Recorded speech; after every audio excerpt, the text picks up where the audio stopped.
Hello, everyone, and welcome to another episode of the Art of Prevention podcast. Today, I will be doing a solo episode in which I talk about a topic near and dear to my heart as well as my shins. And that topic is BSI, or bone stress injuries. Bone stress injury is basically a continuum from stress reaction to stress fracture to full-on fracture. Today I will be doing a deep dive into the pathophysiology and physiology of bone mineralization, demineralization, as well as bone metabolism and formation. Then next week I encourage you to tune in to my interview with Dr. Tyler Kemp, who is well versed on the pathophysiology of bone stress injuries and has much experience clinically in treating and helping prevent bone stress injury in athletes. Overall, I hope that you find the information presented in this solo episode useful in increasing your understanding of bone stress injuries and helping you prevent them.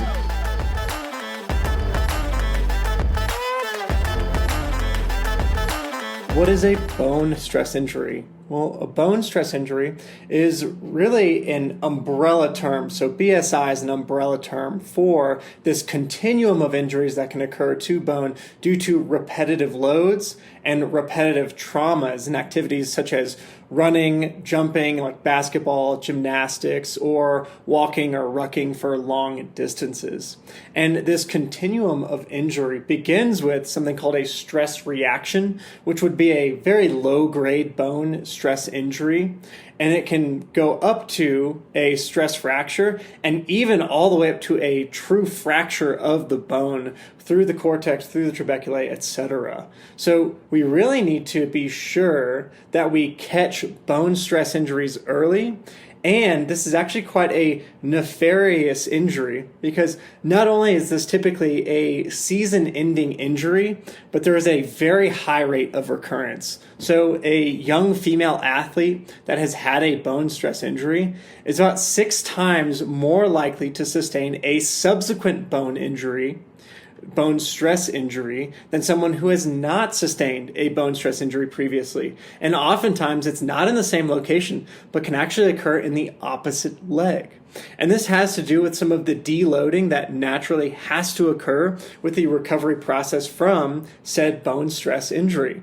So big populations that get these bone stress injuries include runners and jumping athletes, such as those basketball players, gymnasts, volleyball players included, and military recruits, which the military recruit population is actually a very important population because it is probably one of the most studied populations in regards to bone stress injuries. Because with military recruits, and emphasis on recruits because oftentimes it's the beginners to military training that will sustain these. It's the beginner runner that actually sustains these because we're applying a huge amount of load on these metabolic active tissues such as our bones.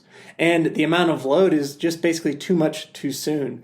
And that leads to these stress reactions and then oftentimes to these stress fractures. However, in order to truly understand what's going on with a bone stress injury and how to prevent bone stress injury, we have to start with some of the anatomy and physiology associated with bone. So bones are actually metabolically active structures. So they're actually changing all the time, and they're changing based on a couple of different factors that we'll go into later. But our basic constituents of bone includes calcium, which we all know. You drink milk, which is high in calcium, and protein that helps you, quote unquote, build strong bones, right? However, there are other constituents as well.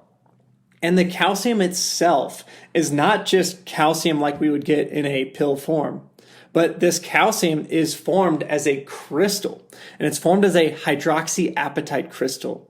And this gives a lot of strength and fortitude to the bone. However, if we're too high in calcium relative to its other constituents, such as collagen, then our bones will become brittle and are actually at an increased risk of fracture. The other massively important component of bone and bone formation is collagen. So collagen is a connective tissue that permeates the majority of our body and connective tissues. So collagen is within our ligaments, our tendons, our muscles, and this includes our bones. Now, when we're born, our bones are made of a very high percentage of collagen. And collagen gives us a lot of flexibility to our bones. It allows our bones to be bendy and malleable. And this is why youths, so really young children, have different types of fractures relative to older individuals. That's because we're born with a high percentage of collagen, and as we age, that collagen percentage decreases and the calcium percentage increase. So the proportion of calcium and hydroxyapatite will increase as we age relative to the amount of collagen within our bones. And that's why young kids will get these things called green stick fractures and torus fractures. And sometimes they'll have a fracture on one side of the bone, whereas the other side of the bone will remain largely intact. Kind of like if you take a young sapling tree that's maybe less than an inch or a half inch in diameter, and you bend it, you'll see it break on one side, but not on the other side. And that's because they are having a large percentage of collagen housed within their bone matrix to make their bones nice and malleable, which will lead them to these specific types of fractures, but they won't be having things like complete fractures unless they're undergoing a tremendous amount of force. Now, when we're looking at the structure of bone, beyond just the bone's constituents, we can see a couple of different things. On the outside of bone, we have this really hard and dense bone called cortical bone, also referred to as compact bone. And here, the basic cellular units of bone, called the osteons, are very close together. So we have these osteons that are arranged in these circumferential lamellar patterns. So basically they're circular in their design. And then we have other osteons and other lamellae that fill in some of those circles in between the cortical bone. And this is on the outside of our bones. And then if you look at the inside of our bones, we have trabecular bone, also known as spongy bone.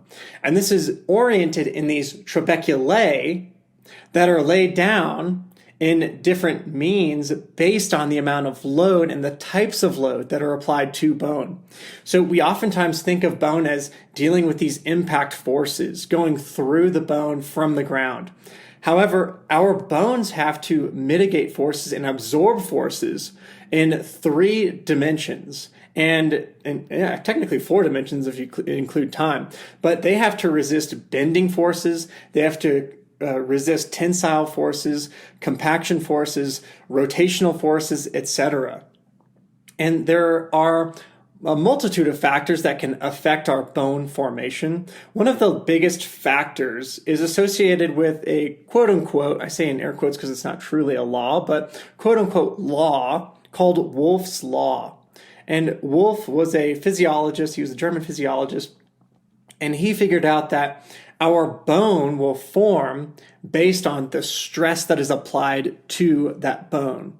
So if you are a weightlifter who lifts really, really heavy weights, then our bone will actually respond to the lifting of those weights by increasing calcium and hydroxyapatite crystal deposition, and it will increase the mineralization of bones. And when I talk about the mineralization of bone, I'm not necessarily just talking about bone calcium, but also magnesium, phosphorus, and all these other things that help us create bones, because bones themselves are not only the scaffolding and structural components of our bodies, but it's also a major storage site for many of these minerals, such as calcium, phosphorus, magnesium, etc. And it's even a production site for things like red blood cells if we're looking at the red marrow, which the red marrow is going to be inside of our long bones, such as our femur, our pelvis, etc. Also the vertebrae of our spine. So bones are formed based on the loads that are applied to them. And these loads that are applied to bones will have specific alterations where the stress is applied. And these trabecular patterns will form along stress lines. So if we look at the head of the femur, or the part of your femur that's close up to your hip, we can actually very well see in a coronal plane cross section. So if we take your femur and we kind of cut it in half, we can actually see these stress lines forming. And these stress lines form as a higher density of these lines of trabeculae to mitigate and absorb the forces associated with impacts such as our sporting activities, jumping, walking, running, etc.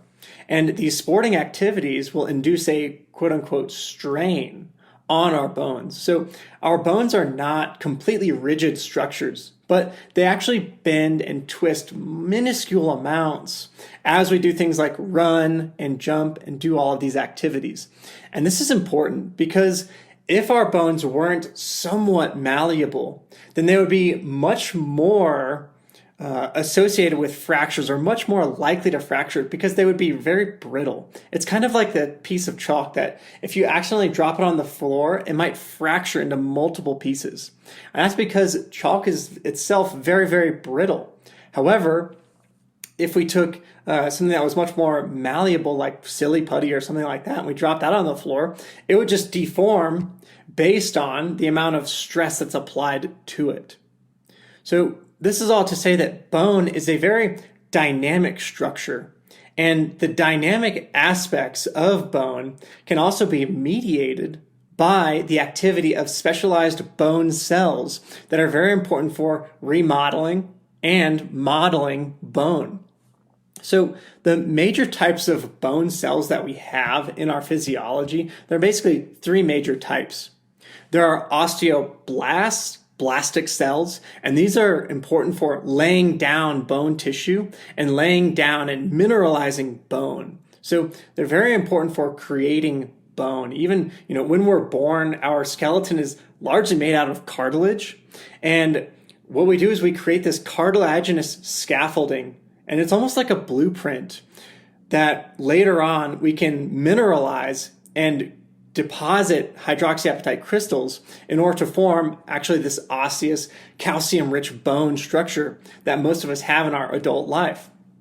And the major job is for the osteoblasts to lay down that calcium and mineralize that cartilaginous scaffolding that we previously had. Now, once we create those units of bones that I discussed previously, the osteons, these osteoblasts actually wall themselves off in these specialized little apartments called osteocytes. So they actually change into osteocytes, and the osteocytes actually maintain the mineralization of bone. So after our osteoblasts create the osteons, the osteocytes will actually maintain the mineralization of that bone and will actually be signaling molecules for if we need to remodel more bone. Now, lastly, we have what many people would probably look at as the enemies of bone matrix, and that would be the osteoclasts. Osteoclasts' jobs are to reabsorb bone based on the needs of the body. So remember, I talked earlier about one of the functions of the skeletal system as being a storage site for things like calcium, phosphorus, magnesium, etc. So we can actually change the amount of circulating blood calcium by changing the activity of osteoclastic cells. So osteoclasts are not actually the quote-unquote bad guy or the enemy or anything like that. They're actually extremely useful for regulating our blood calcium stores. And calcium its role in the body is much more than just for building strong bones. That is really just a sequelae of our ability to store calcium within our bones. Calcium's job ranges from nervous system activity, so assisting with the transmission of nerve impulses and action potentials. And they actually play a hugely important role in being stored in the sarcoplasmic reticulum for muscles, and they're vastly important for muscle contraction. And without calcium, we cannot have adequate muscular contraction. So we have to have a specific amount of calcium circulating within our bloodstream at all times in order for normal physiological functioning to occur. And as there is an interplay between osteoblasts laying down calcium and osteoclasts reabsorbing calcium so that we can maintain an adequate blood calcium supply while also maintaining that scaffolding structure and that structural purpose of bone cells. So our bone cell activity, so the activity of these osteoblasts, osteocytes, and osteoclasts, is based on the loads that are applied to bone, the strain levels that are applied during those activity, the number of loading cycles, and our available nutrients and energy. So with regard to the number of loading cycles, there is actually a limitation here, because our osteoblastic cells can only respond for a certain amount of time before they become silent and they no longer are responding to whatever loads we're placing upon them. Actually, Warden et al. Came out with a paper talking about our response to different types of strain, and they said that something like running is actually not the best way to build bones, because after about 10 to 20 minutes, these specialized bone cells such as osteoblasts and some of the respondents to strain and loading cycles actually become silent after 10 to 20 minutes. So if you're doing something like a 20-mile run, after the first 2 to 3 miles, you're really not getting much more response to that loading. However, you are still getting those loading cycles and the amount of strain associated with each foot strike. And it's really not just the foot strike itself, the ground reaction force associated with that strike, but also the internal force from the musculature that will impose forces and strain upon our muscles. So those last 17 or 18 miles, we can induce micro damage and we can induce strain associated with these loading and loading cycles and forces associated with running, but we're no longer necessarily responding with those bone cells. So small amounts of damage, known as micro damage, can keep occurring as a result of loading bone cells, even though those cells become silent to that loading. And this is very important for our repetitive stress athletes, especially people like runners who are doing the exact same loading for a very prolonged period of time. And it's really the multi-directional and new loads that make our bone respond by laying down more bone, more mineralization, etc. And when we just keep imposing the same type of stress over and over again, that's when those cells become silent.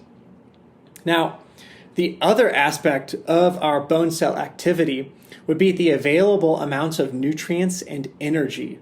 And these are mutually exclusive things. So one, we have to have the available nutrients necessary to create bone, but we need to also have energy available so that these cells can have energy to lay down or resorb bone as needed. And when I say resorb bone, that's actually necessary because micro damage associated with loading cycles, all of that damage needs to be taken up and reabsorbed so that we can then lay down new bone. So that's what we're going to talk about when we talk about what happens with a bone stress injury. Important nutrients associated with bone is obviously going to be things like calcium, but we also need to have adequate levels of vitamin D. And vitamin D is a nutrient we talk about as a vitamin. It's a fat-soluble vitamin, so yes, you need to be taking in adequate amounts of macronutrients, including fats, but it almost works like a hormone because it alters calcium uptake in our GI system, so our gastrointestinal system, as well as it can inhibit osteoclastic activity as well. So vitamin D is a very, very important nutrient that needs to go hand in hand with calcium in order to make sure that we are absorbing calcium in our gastrointestinal system. So any food that we're eating that contains calcium, we also need vitamin D to truly absorb that calcium. And then we also need those other constituents such as magnesium, phosphorus, and even vitamin K has been shown to help us actually deposit that calcium inside of areas like our bones themselves. So there are many nutrients that are important. So having a full, well-rounded, balanced diet is going to be the best way to ensure that we have the adequate nutrients available. And then on top of that, we can supplement in order to ensure that we have adequate amounts of things like calcium, vitamin D, etc. And then the last thing is energy stores. And the biggest predictive factor, or one of the biggest predictive factors of bone stress injury is actually adequate energy consumption in the form of macronutrients. So we have to have protein, obviously. Protein's not really a huge energy source for us, but like I said earlier, a major constituent of bone is collagen, and collagen is created with protein. These are the building blocks of things like muscle tissue and other connective tissues, which bone is one of those connective tissues. Next, we need to have adequate energy availability for our bodies to say, oh, we have energy available. That means that we're able to lay down new bone. We're able to lay down new muscle tissue, new connective tissue, etc. And that big predictive factor is things like disordered eating or inadequate energy consumption, because then those building blocks, or those osteoblastic cells which build up our bone, they won't be activated unless there's enough energy to build up the bone and enough resources such as building blocks such as protein, calcium, phosphorus, magnesium, etc., in order to build up those tissues. Now, in regards to the types of load that we apply to these bones, obviously there's repetitive stress such as running, and then we can also have very high amounts of load associated with weightlifting and then plyometric activities. And what these are going to do is they're actually going to initially induce that micro damage that I was talking about earlier. And after micro damage occurs, our osteoclast cells will move through some of the specialized perforating canals and blood vessels inside of our bones. Yes, bone is actually a highly vascularized material. So there's a lot of blood vasculature that is going through our bones at all times. And so our osteoclastic cells can move through these Volkmann and Haversian canals to these regions where there's a lot of micro damage that has occurred, and it can reabsorb, and it basically has this acid that it secretes. The osteoclastic cells are really interesting cells. They're multinucleated cells, and they secrete hydrochloric acid to actually help us reabsorb that calcium and either dump it into our bloodstream or just reabsorb micro-damaged tissue. Now, in between the activity of these osteoclastic cells and the osteoblastic cells, where we lay down or relay down calcium and bone mineral, there's actually a lag, and this lag can occur for 1 to 3 weeks in duration. So it's not the first week that someone will induce a bone stress injury. Typically, we will see a bone stress injury form over a process of multiple weeks where someone has low energy availability, too much activity too soon, and then there are other related factors too, such as inadequate sleep, poor nutrition, etc.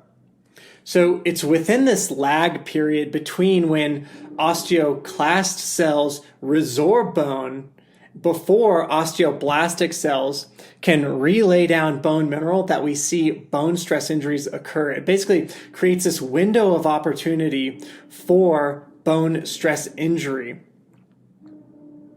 So what we really want to do is we want to maintain modified loads, or we want to really stay on top of all of the factors that can predispose one to bone stress injury while we are adapting at this osseous level. Things like our muscles can actually turn over quite quickly. Our ligaments can turn over a little bit more slowly, but the bone cells really take a little bit of time to remodel themselves. After something like a full fracture, we're going to have a process of healing that occurs over, honestly, a period of years. that remodeling is going to occur to ensure that we have the correct amount of bone. Now, with a stress reaction and a stress fracture, that remodeling process is going to occur over the course of multiple weeks. So indeed, unfortunately, this is a season-ending injury most commonly. So if you're someone like a cross-country runner and you really increase your load in August and September, you're going to have to take off quite a bit of time. And we're really looking at track season as the next time for you to compete again.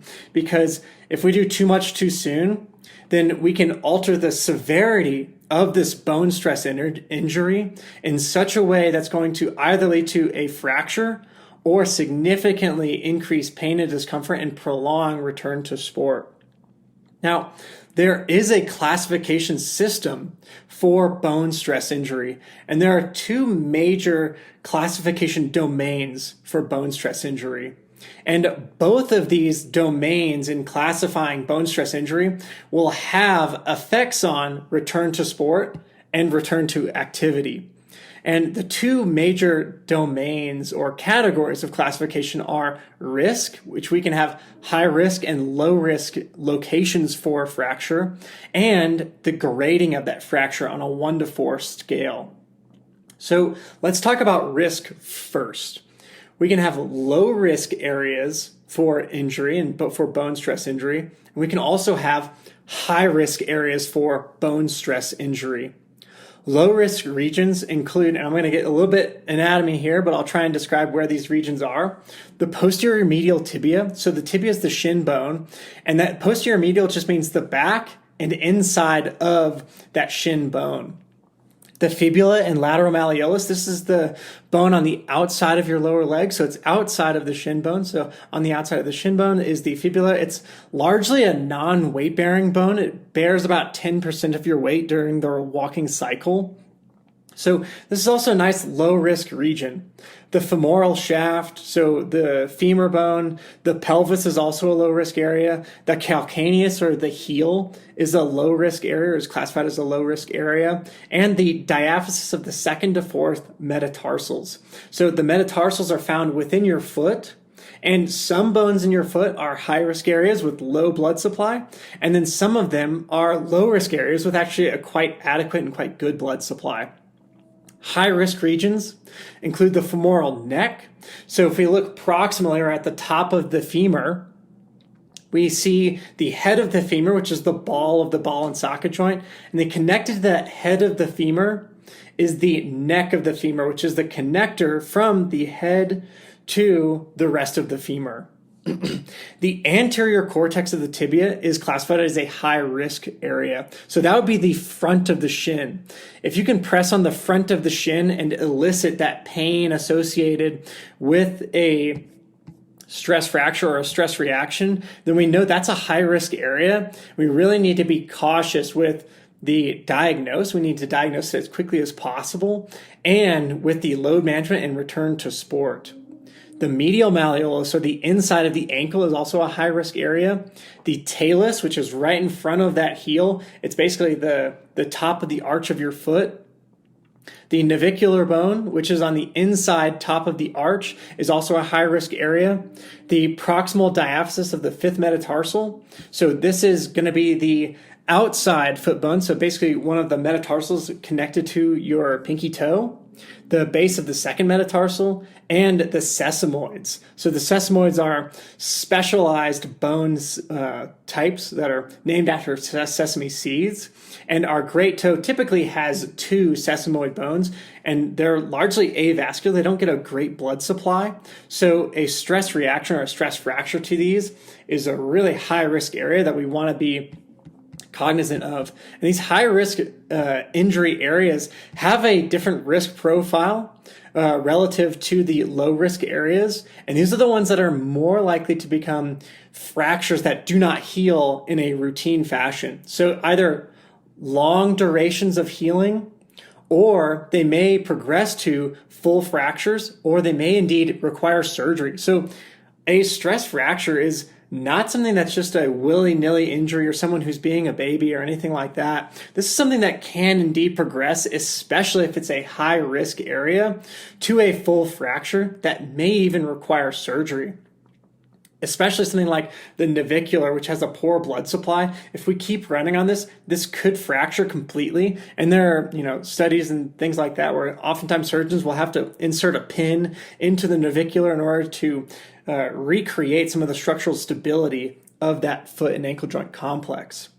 Next, we have grading of these injuries, graded on a 1 to 4 scale. And this is based on MRIs.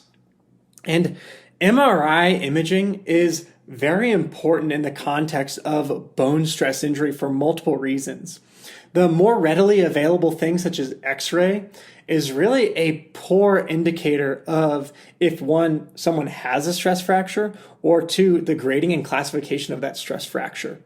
So really, the X-ray is cheap, it's affordable, oftentimes it's easy to get, but we basically miss 80 to 90% of stress fractures and almost all stress reactions when we just look at an X-ray.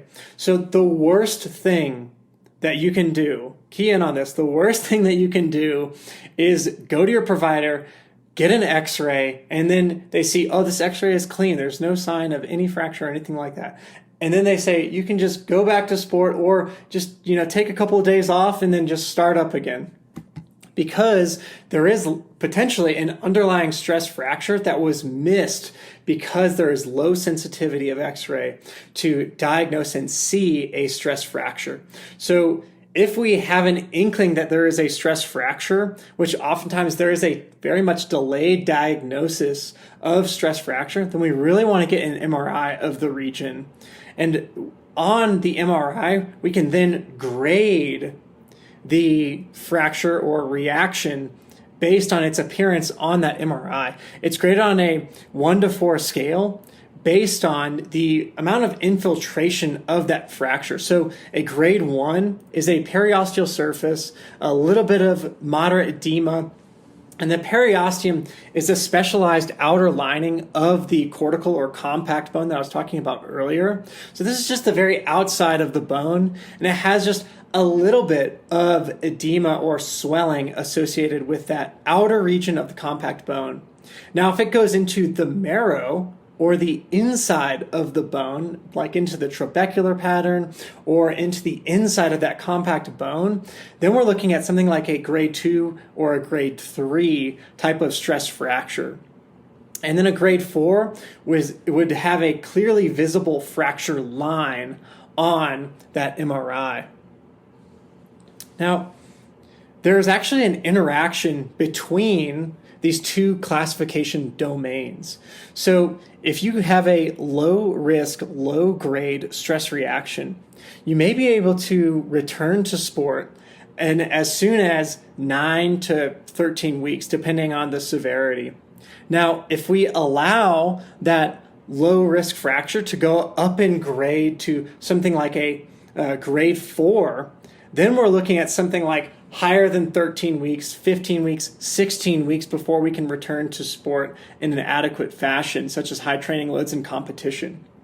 And that's why really getting an adequate diagnosis and getting the right imaging in a suitable fashion is very important for the offloading and then slow reloading of this bone tissue so that we can allow, one, healing to occur properly and allow us to return to sport as quickly as possible. Now, when we have a high-risk area, this is even more important because a high-risk, high-grade fracture, this is going to take a much, much longer time to heal.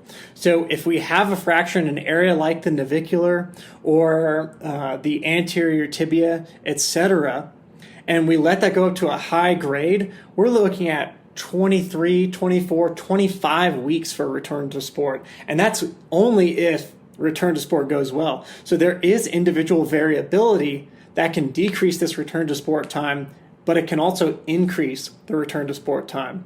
So if we're looking at an individual that has a high grade, high risk stress fracture, and they also have other things associated with their injury, such as disordered eating patterns or energy deficiency in sport, red S, then we're looking at even longer of a time period and maybe some nutritional counseling involved, or maybe even some mental sport counseling and other professional services that are necessary to get that person to not only return to sport, but return to normal physiology.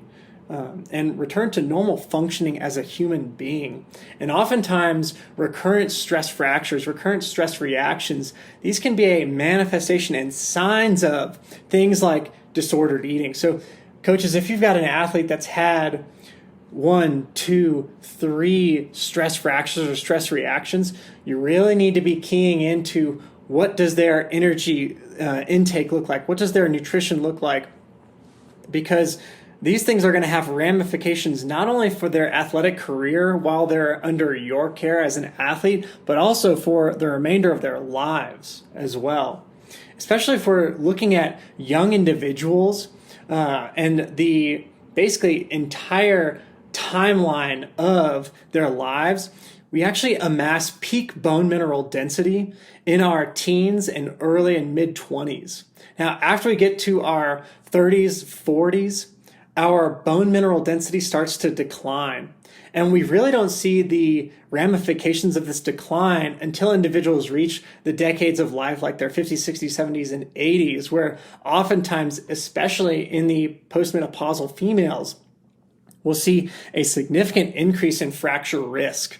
And fracture risk is very important for these older individuals because oftentimes they'll fall, they'll fracture something like their hip, they'll be bedridden for multiple weeks, and then the rate of mortality, the rate of death after something like a hip fracture in a 60, 70, and 80-year-old is extremely high in those individuals. So many of them, there's actually I may be fudging the numbers here, but the risk of death after a hip fracture in individuals in that decade of life within 2 years is around 40 to 60%. And the thing that sets the stage for bone demineralization is, one, lifestyle factors, of course, but peak bone mineral density is extremely important because there are going to be hormonal alterations during menopause and during those later decades of life that are going to take bone mineral density away from us very slowly. And that's a natural course of bone mineralization over the lifespan. So in order to decrease fracture risk in these females and male individuals when they reach those decades of life, we want to have as robust and dense of bones as possible when we reach peak bone mineral density stages of life, such as the late teens, early 20s, and early to mid 30s. And this is young adults and like adolescent adults, they have these hormones such as estrogen and testosterone, which really lead to a proliferation of bone mineral deposition and bone growth. It also leads to things like the closure of the growth plates, which is why individuals stop growing. But this is such a window of opportunity to lay down bone mineral density and a foundation not only for their sporting career, but also the entirety of their lifespan. So if you're a coach, you really want to be thinking in context of this individual or this athlete's entire life and not just while they're under your care or while they're your athlete. You really want to be looking out for these kids' entire lives and think of them as a human being that we need to ensure that we are creating a more robust person through the laying down of bone mineral density. Now, let's say an individual has a bone stress injury. Everyone is going to be thinking, okay, well, how do we increase this time or decrease this time to return to sport? How do we get them back faster than ever? And this is tough because we have to allow the natural healing process of bone to take place. And there aren't that many things that can really speed up bone stress injury recovery. However, there are many things that can delay the return to sport. One of those is delayed diagnosis. So that would be like going and just getting an x-ray saying, oh, the x-ray is clean. Let's just go back to our normal training and things like that. and then really exacerbating or going from a low-grade stress injury, a bone stress injury, to a high-grade stress injury. That can significantly delay, double, triple the timeline for return to play in individuals. Trying to come back too early. So oftentimes when we, almost every single case, when we're looking at return to sport and return to training, pain is really our guide. And gritting our teeth and running through this injury and running through the pain associated with return to play, this can also significantly delay and exacerbate the injury. So oftentimes the return to sport is extremely boring. And I mean extremely boring. The first returning activity that they might have might be 30 minutes of walking. You might see, how do you feel during the walk? How do you feel a couple of hours after the walk? And how do you feel the next day? If they have increase in pain or they have latency in pain, so like the next day pain, then we know you're not quite ready to return, obviously, to running, but you're not ready to return to training yet. So we have to offload that bone even more. If an athlete's walking around with pain, just when they're going to school or when they're walking around performing their activities of daily living and they're having pain, we may actually need to put them on crutches and non-weight bear that individual and unload that bone tissue.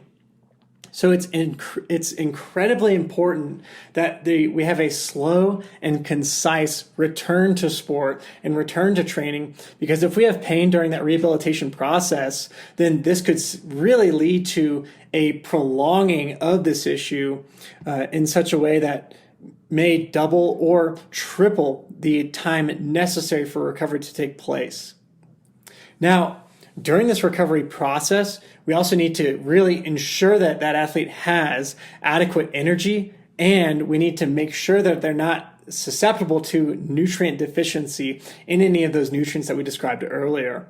So this is where looking at their macronutrients, ensuring they're having adequate protein consumption, carbohydrate, and fat consumption. Remember, vitamin D, fat-soluble hormone, so hormone/nutrient.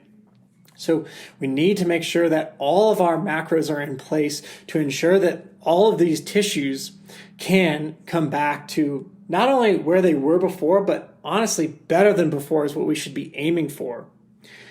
Then looking at those nutrients such as calcium, magnesium, etc. So in this solo episode, we talked a lot about bone stress injury, the continuum of bone stress injury. We also talked about the grading of bone stress injury, the physiology of bones, the anatomy of bones, and the pathophysiology, what goes wrong and leads to a bone stress injury. And now I'm going to give you my ounce of prevention. We're going to probably do a subsequent episode, honestly, on bone stress injury prevention. And also be on the lookout for next week when I release a bone stress injury interview with Tyler Kemp, who has done many lectures and treated many athletes with bone stress injuries. So we go into a deep dive on bone stress injuries and how to prevent them in the next week episode on the art of prevention. So if you're listening to this and you want more and more information, then go to that next episode and you will get lots more information and clinical pearls, and also advice for athletes and coaches on how to prevent these bone stress injuries and how to adequately and properly return to sport. But my ounce of prevention for bone stress injury: number one, ensure adequate energy availability. So RED-S, or relative energy deficiency in sport, is going to really increase the susceptibility of an athlete to, one, get a bone stress injury, and it may even change, according to some research, it may change the locations of these bone stress injuries to more trabecular-rich areas, so large bones like the sacrum and the pelvis, etc. Next, we need to ensure adequate sleep. So for normal physiology to occur, an adolescent needs between basically 8 to 9 and 10 hours of sleep per night. An adult human being needs between 7 and 9 hours of sleep per night. And if we don't get adequate sleep, and especially if we get chronic inadequate sleep, this will have ramifications on basically every single aspect of our physiology. So if you read the book Why We Sleep by Matthew Walker, which is one of the books that I just finished, it's a great book. It basically talks about every single facet of our physiology, from coordination to hormonal alterations to insulin sensitivity, glucose regulation, bone health, muscle health. All of these different things, mental health even, can be associated with poor sleep quality and poor sleep duration. So we really need to ensure adequate sleep to reduce the risk of bone stress injury. Too much too soon is also a predictive factor. So doing too much loading that the body and the bones are not prepared for can really be a risk factor for creation of a bone stress injury. So this is why I really keyed into new runners, new military recruits, etc., because in these individuals and in these populations, we are putting a lot of loads and a lot of stress onto our bone tissue, or these athletes' bone tissue, that they are not used to. So we're going to have osteoclastic activity get rid of some of the weakened bone and micro damaged tissue, and then we're going to have a lag between osteoclastic activity and osteoblastic activity. And this is where we see a lot of bone stress injuries occur. Next thing in the ounce of prevention is a resistance training and plyometric protocol. And this needs to be done at the right time. So this is the middle of the season is not the right time to start doing a bunch of weight training and a bunch of plyometric activity. We really want to wait until we're deloading in our activities, in our normal sports, so that we can do resistance training and do plyometric activities and increase these in a stepwise fashion, so that we can lay down new bone in accordance to that stress and that strain associated with these awesome things for bone mineral density. But it's got to be at right place, right time, and right load. So too much too soon can go on to things like resistance training as well as plyometrics. And this is one of the reasons that we are working on a PDF strength training for runners, because when we look at what's going to, one, improve running economy, but also reduce the risk of injury, resistance training and plyometrics are really almost like a cure-all for runners, and strength training and plyometrics will really benefit individuals across multiple domains of physiology, from bone health, tendon health, other connective tissue health, such as our musculature, our metabolic health, etc. All of these things can be benefited by things like resistance training, but again, it has to be the right time and the right place. And we go into more of that with my interview with Dr. Tyler Kemp, who is a chiropractor out in Ohio, in our next episode. And there will likely be subsequent episodes talking specifically about resistance training and plyometric training to reduce the risk of bone stress injury and injury in general. So I hope that you enjoyed this solo episode on bone stress injury. I know this wasn't a short episode, so thank you for sticking with me all the way to the end. Don't worry, be on the lookout for more episodes coming to you weekly about multiple aspects of physiology and how we can reduce the risk of preventable injuries. Thank you so much for listening. I'm Dr. Nick, and I will see you next time.